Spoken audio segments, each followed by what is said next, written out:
Hoy, eto real talk to ha, lalong-lalo na sa ating mga small content creator at lalong-lalo na sa mga nagsisimula pa lamang dito sa mundo ni MetaWorld. Tandaan mo, kung hindi ka marunong mag-engage dito, walang mangyayari sa'yo, hindi ka mag-grow. Dahil ang totoong reason dito, kung bakit ka nandito ay para makipag-engage ka at the same time, gumawa ka ng mga engaging content. Kaya nga tayo tinawag na digital creator dito ay para makipag-engage tayo, para manood tayo ng mga video, para makipag-connection tayo sa mga followers natin.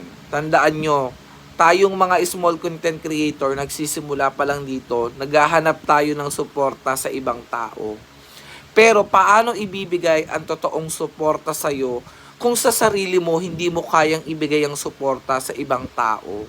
Ang gawin mo, manood ka ng mga reels nila, panoodin mo yung mga long video nila, para in return, babalikan ka nila, panonoodin din ang video mo, isi-share ang video mo, magko-comment sa video mo, mag-heart sa video mo.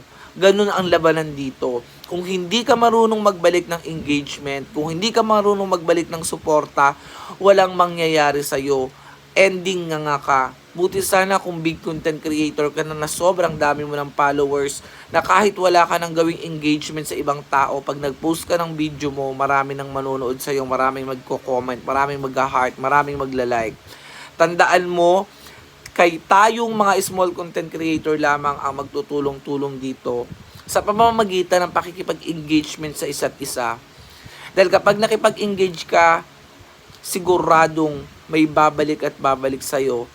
Pero wag mong gagawin ang fake engagement ha. Yung kunyari nakipag-engage ka, nag-comment ka lang pero hindi ka naman nanood ng video. Wag ganon, masama yun. Hindi ka magtatagumpay sa buhay mo dito kay MetaWorld.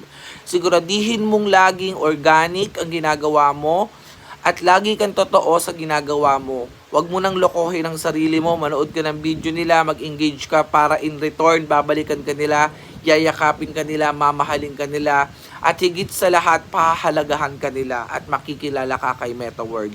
So good luck sa journey mo dito sa pagiging digital creator.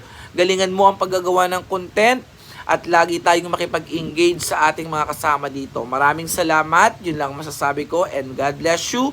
Kung nagustuhan mo ang video na to, please follow and share. Thank you!